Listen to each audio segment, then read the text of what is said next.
الحمد لله الذي أبدع الأخلاق والأرزين،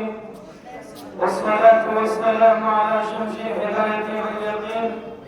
وعلى آله وأصحابه أجمعين، أما بعد.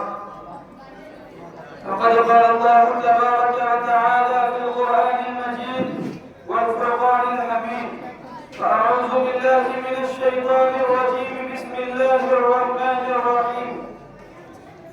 سبحان الذي أسرى بعبده ليلا من المسجد الحرام إلى المسجد الأقصى، صدق الله العظيم. معزز سامعین کرام اور حکم صاحبان، آج میرا موضوع سبحان عالم اسلام کا عظیم اور حساس مسئلہ ہے جسے ہر مسلمان اپنی زندگی اور اپنی جان سے عزیز رکھتا ہے، جس کے تقدس پر ہزاروں جانیں قربان ہو چکی ہیں اور نامعلوم کتنی جانیں قربان ہونے کے لیے تیار منتظر ہیں۔ اس شمنستان عالم کا پتا پتا بوٹا بوٹا اس بات پر شامل ہے کہ قرائے ارض پر ابتدائی سے حق و باطل کی ٹکر رہی ہے، زمانہ قدیم ہی سے خیر و شر کے معارکے بپا رہے ہیں، ہمیشہ صحیح نور و ظلمت، کفر و ایمان باہم دست و گریباں رہے ہیں۔ حاضرین،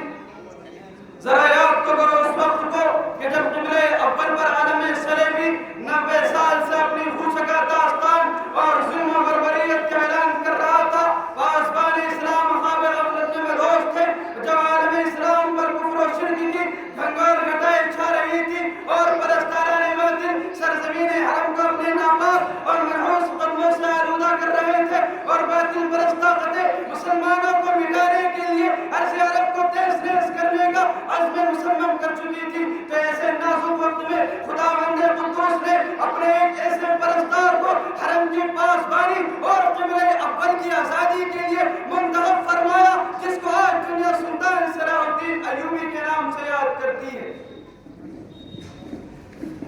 سلطان صلاح الدین ایوبی، جس کا دل جذبہ جہاد سے سرشار تھا، جس کے چہرے پر عزم استقلال کی کرنے جلوہ افکن تھی، جس نے اپنی ساری زندگی اسلام کی سربلندی اور اعلاء کلمت اللہ کے لیے وقف کر دی تھی اور اپنا تن و دھن اللہ کی راہ میں قربان کرنے کے لیے ہر وقت بیقرار رہتا تھا۔ چنانچہ اسلام کے عظیم مجاہد اللہ کا جلال بن کر جب میدان میں آتا ہے تو قصر ظلم و ستم کی در و دیوار کو ہلا کر رکھ دیتا ہے اور اس کی سرگرم پناہ سے لشکر باطل چور چور ہونے لگے۔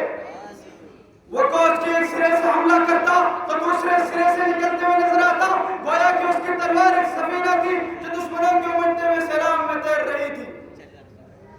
مسلمانوں، مسجد اقصی کا غاصبانہ قتل ایک تاریخی حادثہ ہی نہیں بلکہ عہد حاضر کے مسلمانوں کی غیرت ایمانی کے امتحان بھی ہے۔ اگر ہم یہی خاموش تماشائی بنے رہے تو یاد رکھنا وہ دن دور نہیں کہ جب باطل کے حوصلے مزید بلند ہو جائیں گے اور ہمارے مقدس و متبرک مقامات ان ظالموں کی ظلم و ستم سے محفوظ نہیں رہ پائیں گے۔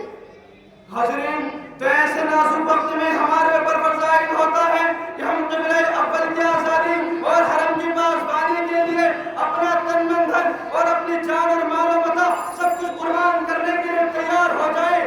اور اس حادثے کی سنگینی ہلاکت سے اپنی نسلوں کو آگاہ کرنے کی کوشش کرے تاکہ ان کے اندر بھی وہی جذبہ جہاد پیدا ہو جو چھٹی ہجری میں سلطان صلاح الدین ایوبی کے زیر قیادت مسلمانوں کے اندر پیدا ہوا تھا۔